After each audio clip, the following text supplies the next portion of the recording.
with Sunshine Hillygus for the second year. Yeah. She's the director of the program on survey research at Harvard University, who did some interesting research this past year looking at supporters of Hillary Clinton and others who did not vote for Barack Obama in the primaries and how they evolved in their preferences. What did you do and what did you find? Right. So, I mean, one of the kind of lingering questions from the campaign that we kind of forgot about once Obama won is what was the consequence of this long and divisive primary?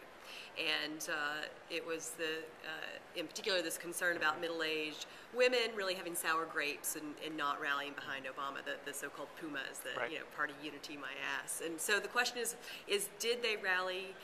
In which, if they did, when did they rally? Did it take them a longer time to come to Obama? And then what did it look like on the Republican side as well for those people who didn't vote for McCain in the primary?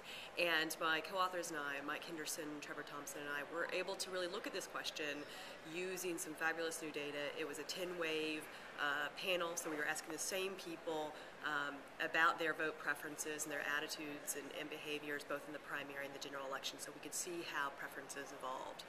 Key findings, number one is that, somewhat surprisingly, people who supported the losing candidate in the primary, people who actually voted for a loser, right. Were no less likely to vote on election day. So it turns out, if you're willing to go to the polls right. and vote in a primary, you're a voter. In the Democratic primaries? Both sides. Both sides? Both sides. Okay. And so it turns out you're a voter. Okay. The second thing is that Hillary voters were slightly less likely than Obama voters to vote for Obama, but not by very much. By and large, they came home. It took a little gradual trend over the course of the campaign. It was the people who supported the other Democrats, in particular Edwards, that they were much less likely. Only about half of them ultimately voted for Obama, and so that was quite a high defection rate. And I think what is interesting is telling both of the Hillary voters and these Edwards supporters is it wasn't about sour grapes. It wasn't about frustration from the primary process. Rather, it was just about their policy preferences. And so the strongest their predictor... decision to ultimately vote for Obama was about... McCain. Or McCain. Right. It was really ended up being about their ideology and their preferences on Iraq. And I assume you must have done some sort of modeling or right, regression some multivariate analysis to look at who transitioned and who didn't. So it wasn't that you asked them, it wasn't so much a direct question, but looking at how things correlated with their right. decision to vote. Right. And on the Republican side, once again, it was about issues. It was, in particular, Iraq and abortion.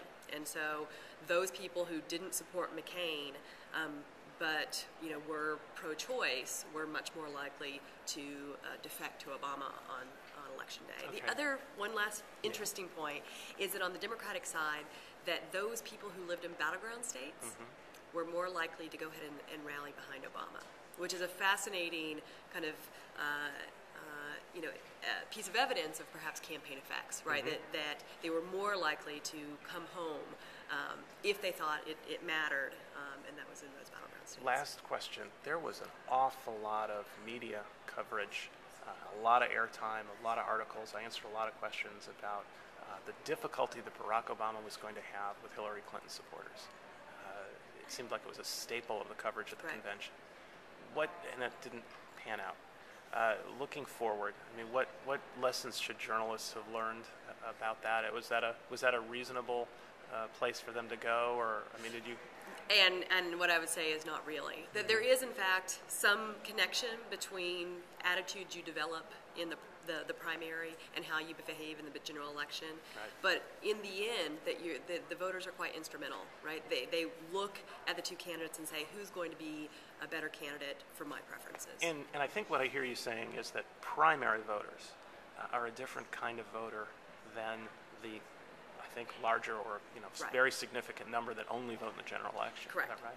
Correct. And so there were probably a lot of people who supported Hillary that didn't actually go out and vote for her, who may have looked somewhat different. Right. But for those people who actually cast a ballot, that they were voters and they showed up on Election Day, and most of them showed up and cast a ballot for the nominee of their party. Okay. Sunshine Hillygus, thank you very much. Great. Thank you.